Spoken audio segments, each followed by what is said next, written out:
अब देखिए, ब्रह्मकुलम कलंक शमनम, ये ब्रह्मकुल कैसा है? कलंक शमनम, कलंक का शमन करने वाला है। कल तो हमने बताया था कलंक शमनम कैसे कलंक शमनम है, क्योंकि चंद्रमा को कलंक लगा था, शंकर जी ने उसका शमन किया। और यहां ब्रह्मकुलम कलंक शमनम, इसका अर्थ है कलंक माने होता पाप। किसी व्यक्ति से जब पाप बन जाता है और वो चाहता है कि इस पाप का परिणाम हमको नरक में न भोगना पड़े, अथवा जन्मांतर में इस पाप का परिणाम हमको न भोगना पड़े, तो वह व्यक्ति क्या करता है? वह व्यक्ति विद्वान ब्राह्मणों की शरण में जाता है और बिना किसी लज्जा के संकोच के कहता है कि हे ब्राह्मणों, हम आपकी शरण में आए हैं, हमसे ये पाप बन गया है और हम चाहते हैं कि इसका परिणाम हमें नरकों में न भोगना पड़े और जन्म लेकर फिर दूसरे शरीरों में न भोगना पड़े। आप कृपा करके इस पाप से हमको छुटकारा दिलाइए। तब ब्राह्मण शास्त्र के अनुसार उसके प्रायश्चित का विधान करते हैं।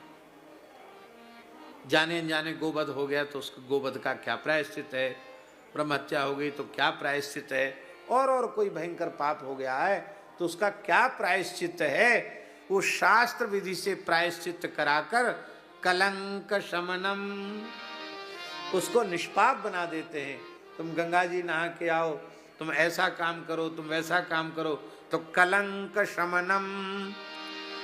और कैसे हैं? श्री राम भूप प्रियम, ये श्री राम भूप प्रियम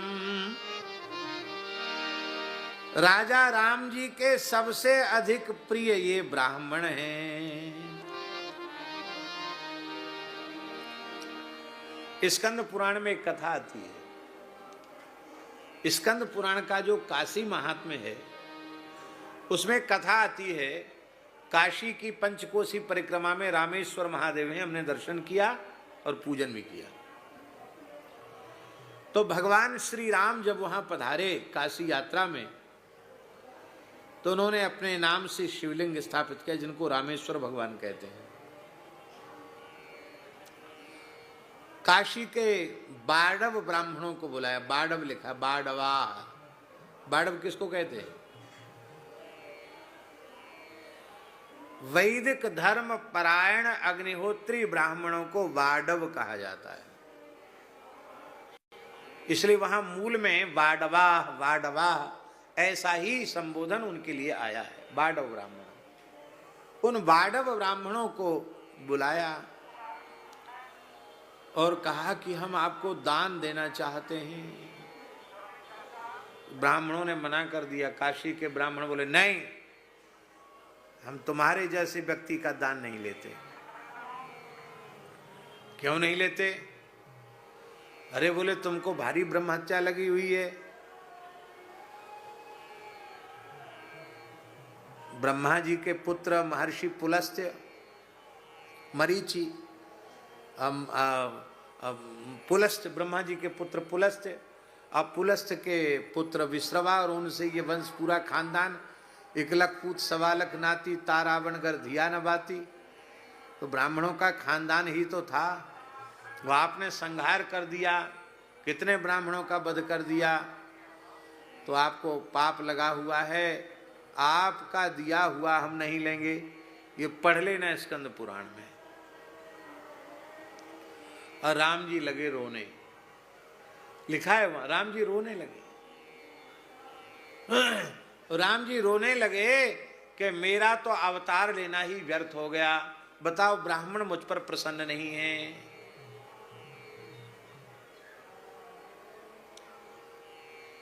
तो वहां लिखा है महाराज जी कि भगवान शिव प्रकट हो गए। भगवान शिव ने कहा, अरे तुम लोग क्या कर रहे हो? अनंतानंत ब्रह्मांडों में इनसे बड़ा ब्राह्मण का भक्त कोई है ही नहीं, हो नहीं सकता। ये ब्रह्मण्य देव हैं, तुम भगवान का तिरस्कार कर रहे हो। ये मेरे आराध्य उपास्य हैं, मैं इन्हीं का नाम जपता हूं। इन्हीं के नाम का उपदेश करके काशी में मरने वालों को मोक्ष प्रदान करता हूं। आप भगवान का तिरस्कार कर रहे हो, तिरस्कार मत करो। इनको तो पाप छू ही नहीं सकता। रही लोक मर्यादा की बात, तो रावण तो अपने पिता के ही शाप से, ब्रह्मत्व से च्युत होकर राक्षस भाव को प्राप्त हो गया था।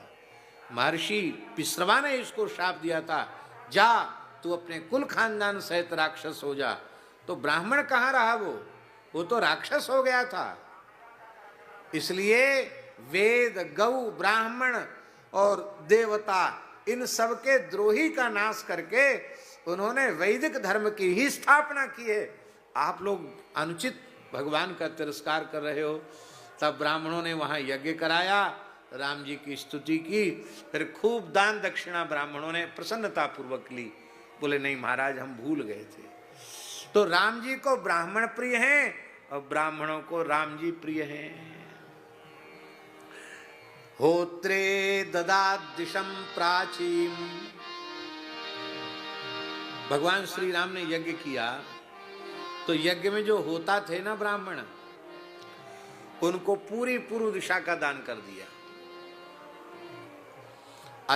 अध्वर्यवे प्रतीचिम छ, जो यज्ञ में, श्रौत यज्ञ में अध्वर्यु ब्राह्मण थे, उनको पश्चिम दिशा का दान कर दिया। उदीचीम सामगायसः, सामगान करने वाले ब्राह्मणों को, सामवेदी ब्राह्मणों को उत्तर दिशा का दान कर दिया। पूर्व, पश्चिम, उत्तर, दक्षिण चारों दिशाओं का दान कर दिया। मध्य की जो भूमि है उसका दान यज्ञाचार्य वशिष्ठ जी को कर दिया।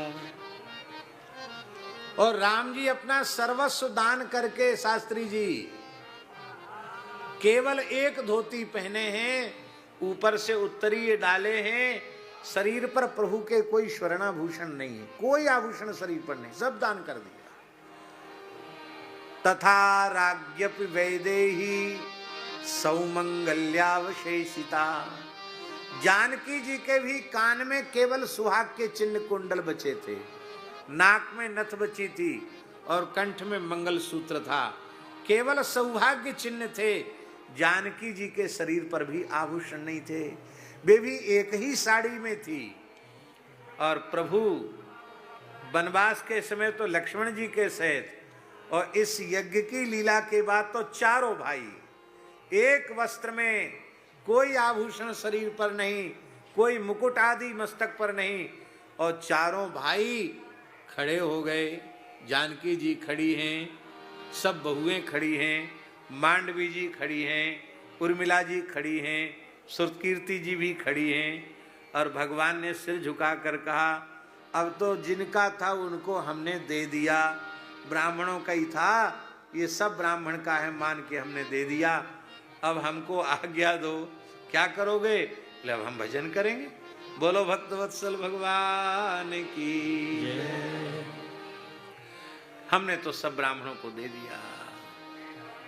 उस समय प्रीता क्लिन्नधिया शर्वा प्रत्यर्पेदम बभासिरे, भगवान श्री राम के ब्राह्मण प्रेम को देख करके जितने ब्राह्मण थे धरती के, उनका हृदय गीला।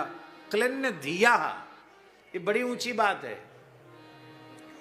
क्लिन्न धिया, धी माने बुद्धि। आंख तो गीली हो जाती है पर मन गीला नहीं होता, बुद्धि गीली नहीं होती है। पर प्रीता क्लिन्न धिया, उन ब्राह्मणों की बुद्धि भी प्रेम में डूब गई और वे सब हाथ उठाकर कहने लगे, नमो ब्रह्मण्य देवाय रामाया कुंठ मेधसे उत्तम श्लोक धुर्याय न्यस्त दंडार्पितांघ्रे। एक तो नमो ब्रह्मण्य देवाय गो ब्राह्मण हिताय च जगत हिताय कृष्णाय गोविंदाय नमो नमः, ये 10वें स्कंद का उत्तरार्ध का है और ये 9वें स्कंद का है राम जी के चरित्र का। नमो ब्रह्मण्य देवाय ब्राह्मण कह रहे हैं, ब्राह्मणों को ही देवता मानने वाले प्रभु श्री राम, ब्रह्मण देव श्री राम, हम आपको नमस्कार करते हैं। नमो ब्रह्मण्य देवाय। कौन है ब्रह्मण देव? बोले रामाय। श्री राम जी ब्रह्मण देव हैं। अकुंठ मेध से, उनके स्वरूप में कभी कुंठा नहीं है, अकुंठ मेधा वाले हैं, अव्यवहित ज्ञान वाले हैं, अखंड ज्ञान वाले हैं। अकुंठ मेध से उत्तम श्लोक धुर्याय। जितने उत्तम श्लोक, पुण्य पवित्र कीर्ति वाले महानुभाव इस संसार में हुए हैं, उनमें हे रघुनाथ जी आप सबसे शिरोमणि हैं। उत्तम श्लोक धुर्याय न्यस्त दंडार्पितांघ्रे। बोलो भक्तवत्सल भगवान की। इसलिए भगवान आपने तो दे दिया, अब हम ब्राह्मणों का धर्म क्यों नष्ट करना चाहते हो? हम त्याग तपस्या छोड़ के ये शासन के चक्कर में पड़े, अच्छी बात नहीं है। भगवान बोले फिर हम तो लेंगे नहीं इसको। तो बोले अच्छा ठीक है, हमने ले लिया, अब तुम हमको ही राजा मानो और हमारा सेवक बन करके धर्म पूर्वक शासन करो। हाँ ये बात मान लेंगे। तो भगवान ने धरती का शासक ब्राह्मणों को ही माना, स्वयं उनका सेवक बन करके शासन किया। आज लोग रामराज्य की कल्पना तो करते हैं, पर गौ और ब्राह्मण को दुखी करके, उनका तिरस्कार करके रामराज्य की कल्पना स्वप्न में भी संभव नहीं है। जागृत की तो चले क्या। इसलिए राम, श्री राम भूप प्रियम, राजा राम जी को प्रिय ये ब्राह्मण हैं। एक और कथा सुना देते हैं, राम जी का ब्राह्मण प्रेम। विभीषण जी श्रीरंगम, ये स्कंद पुराण की कथा है। हम जो भी बोल रहे हैं वो ऐसे ही अलल टप्पू नहीं बोल रहे हैं, सब कहीं लिखा है तब हम बोल रहे हैं, नहीं तो हम नहीं बोलते। इधर उधर की बात बोलने का हमारा अभ्यास नहीं।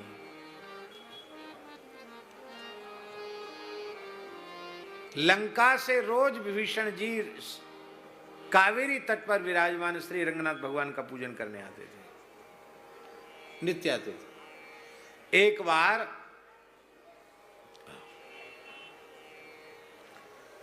कुर्सी रख दो उधर।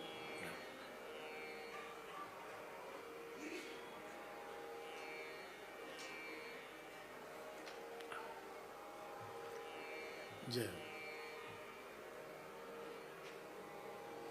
उधर, हाँ कुर्सी दे दें बैठने के लिए।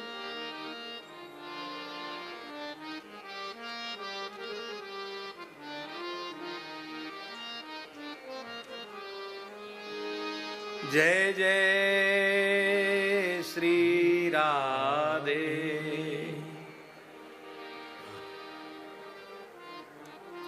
तिवारी जी बैठ गए, ठीक।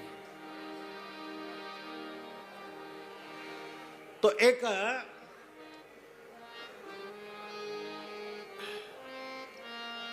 दुर्बल ब्राह्मण था, एक दुर्बल ब्राह्मण था। अब वाहन चल रहा है तो सामने आने वाले व्यक्ति को अपने विवेक से तीव्र गति से चलते हुए वाहन उसकी चोट से अपने को बचाने के लिए किनारे हो जाना चाहिए। पर वो ब्राह्मण कोई हठी था, वो आ गया सामने तो रथ के पहिया की चपेट में आ गया, ब्राह्मण की मृत्यु हो गई।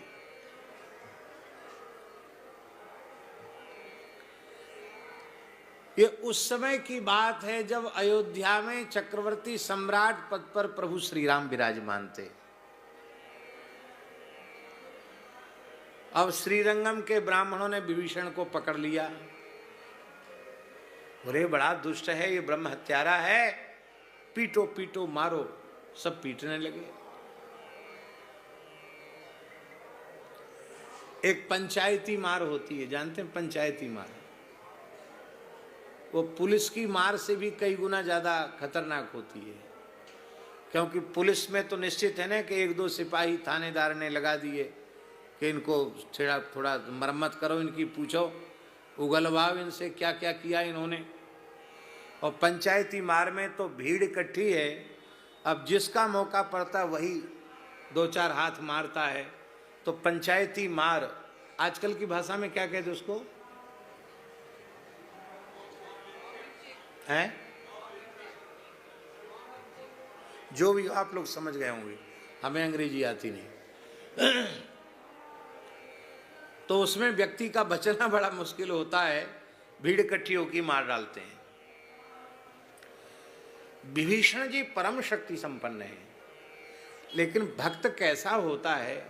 विभीषण जी सोचने लगे, इस शरीर को ब्रह्म हत्या लग गई है, लगता ही अब भगवान की सेवा के योग्य नहीं है, इसलिए ब्राह्मण पीट पीट कर मार ही डालें तो अच्छा होगा, प्रायश्चित हो जाएगा। इसलिए विभीषण जी ने प्रतिक्रिया नहीं कि वो पिटते रहे, अपनी शक्ति दिखाते तो कौन उनको पीट सकता था।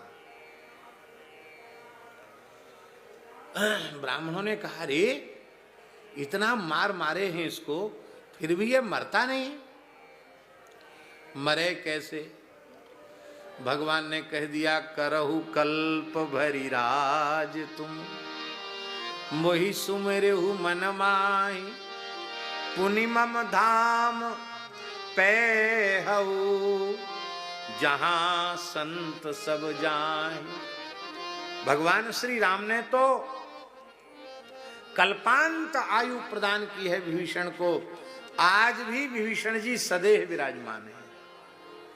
हम लोग कल्पांत जीवियों का स्मरण करते हैं तो अश्वत्थामा बलिर्व्यासो हनुमाश्च विभीषण कृपः परशुरामश्च सप्तैते चिरजीविनः, सप्तैतान् संस्मरेन् नित्यं मार्कण्डेय मथाष्टमं, जीवेद् वर्षशतं सोऽपि सर्वव्याधि विवर्जितः।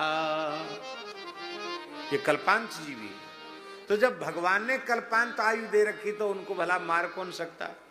बोले ऐसे तो पीटने से तो ये मरा नहीं, इसको ऐसा करो, इसको कोठरी में बंद कर दो, ना हवा जाए, ना भोजन मिले, ना पानी मिले, तो कब तक जिएगा।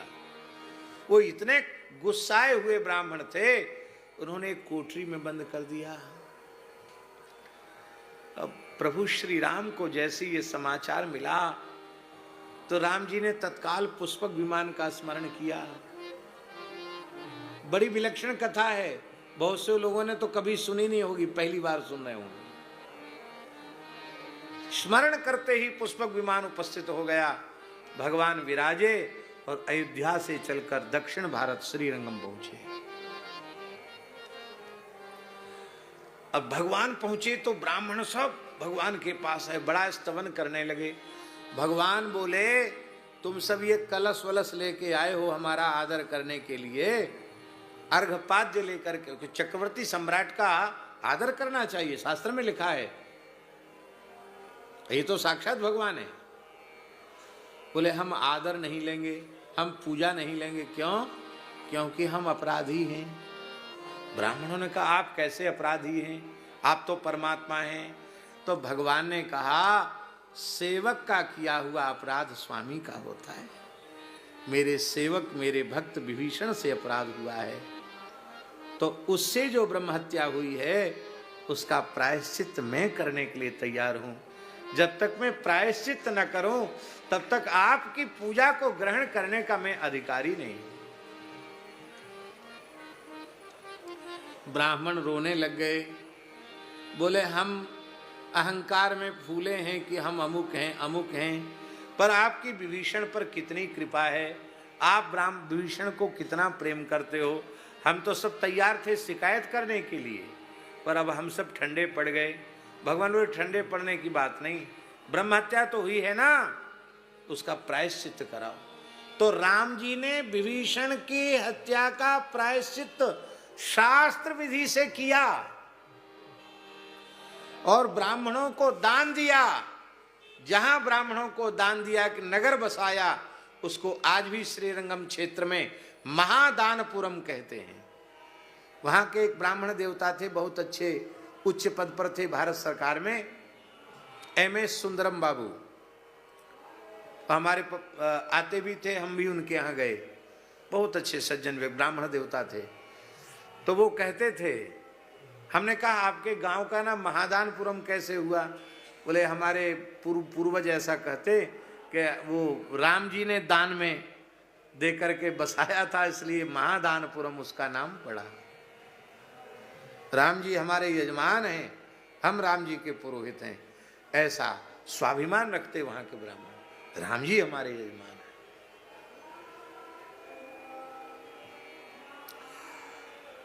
श्री राम भूप प्रियम, ये श्री राम राजा राम को अत्यंत प्रिय हैं ब्राह्मण।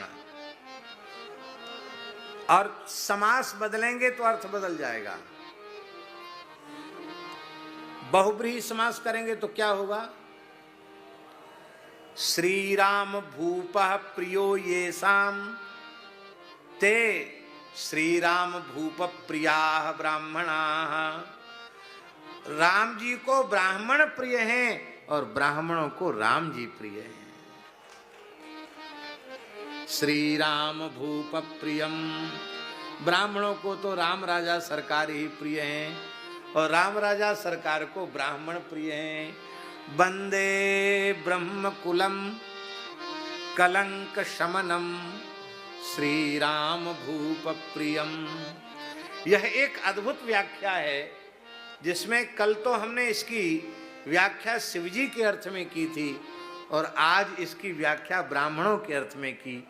मानव सप्त कांडों में अरण्य कांड में ब्राह्मणों की स्तुति में पृथक एक श्लोक शार्दुल विक्रीडित छंद में श्री गोस्वामी तुलसीदास जी महाराज ने ये मंगलाचरण का श्लोक लिखा। और इसकी एक विशेषता है, वो विशेषता ये है कि अष्टमूर्ति जो भगवान शिव हैं, उन अष्टमूर्ति सनातन परमात्मा भगवान शिव का ब्राह्मणों के साथ अभेद स्थापित किया गया। बोलो भक्तवत्सल भगवान की जय। सांद्रानंद पयोद सौभगतनुम पीतांबरम सुंदरम पाणौ बाणसरासनं कटिलसत्तूणीरभारंबरं राजीवायतलोचनं धृतजटाजूटेन संशोभितं सीता लक्ष्मण संयुतं पथिगतं रामाभिरामं भजे रामं भजे। इसकी व्याख्या तो हम कल कर चुके हैं और श्लोक तो पहले वाले की भी व्याख्या हम कर चुके थे, लेकिन आज उसकी दूसरे भाव से व्याख्या की गई। यहां भी एक विशेष बात है। ये जो द्वितीय श्लोक है अरण्य कांड के मंगलाचरण का, इसमें राम जी का तो वंदन किया ही गया है, इसमें पराम्बा भगवती जगत जननी श्री जनक नंदनी जानकी का भी स्तवन किया गया है। आप लोग कहेंगे जानकी जी की स्तुति यहां कहां है? पूरा श्लोक पढ़िए, सुनिए। सांद्रानंद पयोद सौभगतनुम पीतांबरम सुंदरम, जिनका शरीर घनीभूत आनंद रूपी जल की वृष्टि करने वाले सजल मेघों के समान है, शोभायुक्त है। और जिनके श्याम श्री अंग पर पीतांबर अत्यंत शोभायमान हो रहा है। पाणौ बाण सरासनम, हाथ में जिनके बाण है और धनुष है। और तूणीर भारंबरम, अक्षय बाणों से तरकस भरा हुआ है। कमल के समान जिनके विशाल नेत्र हैं, ऐसे श्री राम जी जो कमल के समान विशाल नेत्र वाले हैं, जटा जूट धारण किए हुए हैं, सीता और लक्ष्मण से युक्त हैं। सीता जी भी साथ में हैं, लक्ष्मण जी भी साथ में हैं। पथिगतम रामा विरामम भजे। अब सौभग तनुम एक बार जब कह चुके हैं, तो पीतांबरम सुंदरम ये किसके लिए कहा? बहुत ध्यान दें। सांद्रानंद पयोग सौभग तनुम, वाक्य पूरा हो गया। घनीभूत आनंद रूपी मेघ, सजल मेघ के समान जिनका शरीर है, बात पूरी हो गई। अब पीतांबरम सुंदरम, आप ही बताओ, भगवान श्री राम बलकल वस्त्र धारण करके वहां से निकले कि सुंदर पीतांबर धारण करके वहां से निकले? राम जी ने जब वनवास लीला की है तो क्या पहन के राम जी बाहर निकले? वहां तो पीतांबर है ही नहीं। मुनियों के पटाभूषण हैं। और महाराज जी वर्णन मिलता है कि राम जी ने तो वो पहन लिए वृक्ष की छाल से निर्मित कठोर वस्त्र। राम जी ने अपने बहुमूल्य कौशेय वस्त्र, रेशमी वस्त्रों को उतार दिया और वलकल वृक्ष की छालों से बने हुए कपड़े राम जी ने पहन लिए, वलकल पहन लिया राम जी ने। अभी आप कुंभ में आए हैं, आप देखना, महात्यागी कैंप में जाना, जहां महंत श्री सीताराम दास जी महाराज महात्यागी कैंप के श्री महंत हैं, जाकर उनका दर्शन करना। चाहे जितनी भयंकर ठंड हो, वो ना पैर में कुछ पहनते हैं ना ऊपर से कुछ ओढ़ते हैं, और खुले आकाश के नीचे ही रहते, चाहे पानी बरसो चाहे कुछ हो। अभी भी आप जाना वहां तो एक चौतरा बना होगा, उस पर धूना जल रहा है, अखंड भस्म रमाए वहीं बैठे हैं। और जानते हो, जज लोग कहते नहीं लोअर कोर्ट है, ये कोर्ट है, ये हाई कोर्ट है, सुप्रीम कोर्ट है।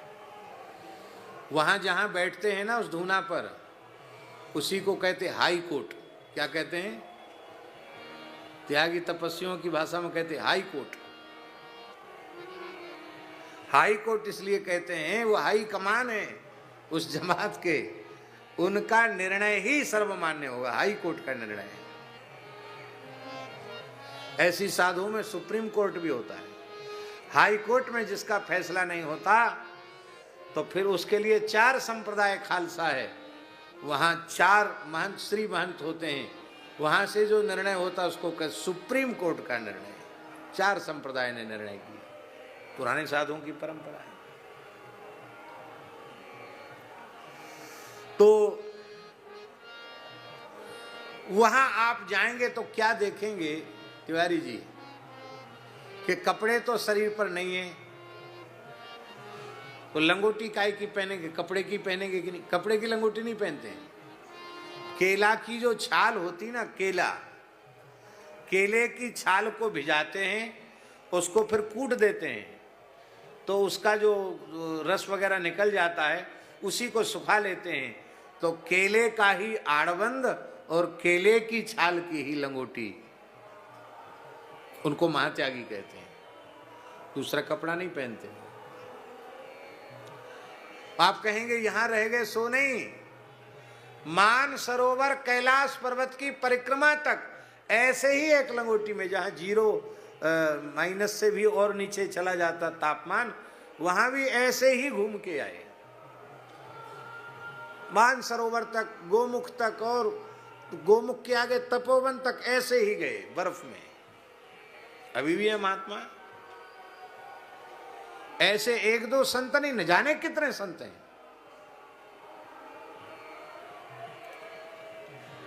तो राम जी तो बलकल धारण किए हुए हैं, लक्ष्मण जी भी बलकल धारण किए हुए हैं। महाराज जी, वाल्मीकि रामायण में लिखा है, श्री जानकी जी उनको देखकर सहम गई, डर गई, क्योंकि वो इतनी भोली थी, इतनी सुकुमारी थी, उन्होंने देखे ही नहीं थे कि ऐसे भी कपड़े पहने जाते हैं। राष्ट्र कवि मैथिली शरण गुप्त ने तो बहुत अद्भुत लिखा है, ये पंक्तियां मुझे याद नहीं है, पर मैथिली शरण गुप्त ने लिखा है कि वशिष्ठ जी रो पड़े और उन्होंने कहा, पुत्री सीते, तू अपने कोमल हाथों से इन मुनियों के वस्त्रों को छू मत लेना, क्योंकि तेरी कोमल उंगलियों में छाले पड़ जाएंगे, मैं देख नहीं पाऊंगा, इसलिए बेटी तुम इसको छूना मत। वो पंक्ति मुझे याद नहीं आ रही, बड़ी मार्मिक पंक्ति लिखी है मैथिली शरण गुप्त ने अपने महाकाव्य साकेत में। वाल्मीकि रामायण में जानकी जी रघुनाथ जी से कह रही हैं, कथम नु चीराह बधनंती मुनयो समदर्शिनः। हे मेरे प्राण प्रियतम, हे आर्यपुत्र, ये ऋषि मुनि महात्मा वलकल कैसे पहनते हैं? आप तो संतों की, ऋषियों की जमात में रहे, आपको पता है, मुझे पता नहीं है। आप स्वयं ही मेरे शरीर पर ये वस्त्र बांध दो। राम जी उठाकर बांधने लगे तो श्री वशिष्ठ जी क्षुब्ध हो गए, आज तक क्षुब्ध नहीं हुए थे पर अब क्षुब्ध हो गए, और उन्होंने कहा, अरे कुलपांसना कैकई, तू कितना अनर्थ करने जा रही है? तूने राम जी को वनवास दिया है कि विदेहराज नंदिनी जानकी को वनवास दिया है? मैं कुलगुरु के अधिकार से ये घोषणा करता हूं, राम वनवासी होंगे और राम जी के सदृश प्रभाव और स्वभाव संपन्ना वैदेही शासन करेगी। ये हम मन से नहीं बोल रहे, वाल्मीकि रामायण में लिखा है, जानकी जी शासन करेगी। अथवा यदि तू इतनी कठोरता पर ही उतारू है तो हम सब आज ही अयोध्या का त्याग कर देते हैं, तू अपने पुत्र के साथ सुखी रहे अयोध्या में। और उस समय वशिष्ठ जी ने निर्णय दिया है, तिवारी जी, उस समय वशिष्ठ जी ने निर्णय दिया है कि जानकी जी वलकल वस्त्र पहनकर नहीं जाएंगी। जानकी जी उस दिन पीतांबर धारण किए हुए थी, क्योंकि आज ही राज्याभिषेक होना था और मंगल का प्रतीक है पीला वस्त्र, इसलिए जानकी जी सुंदर रेशम की पीली साड़ी धारण किए हुए थी। पीतांबरम सुंदरम, वही सुंदर पीतांबर श्री जानकी जी। इसलिए राम जी तो बलकलांबर धारी हैं, पर श्री जानकी जी पीतांबर धारणी है। ऐसे श्री सीताराम जी का वर्णन किया।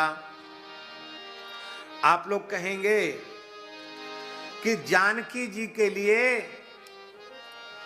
पीतांबरम सुंदरम क्यों कहा?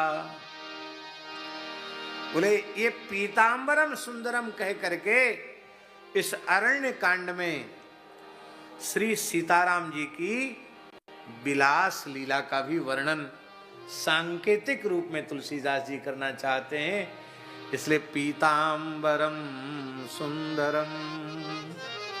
इसी अरण्य कांड में एक बार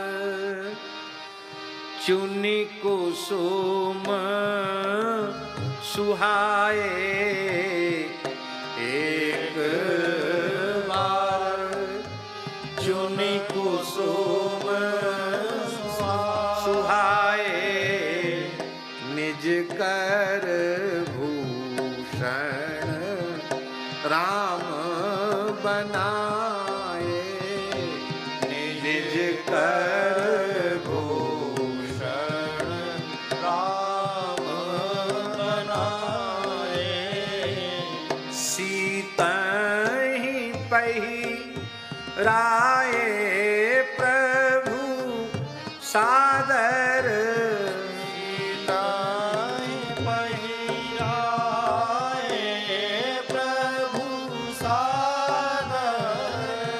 बैठे फटीक शिला पर सुंदर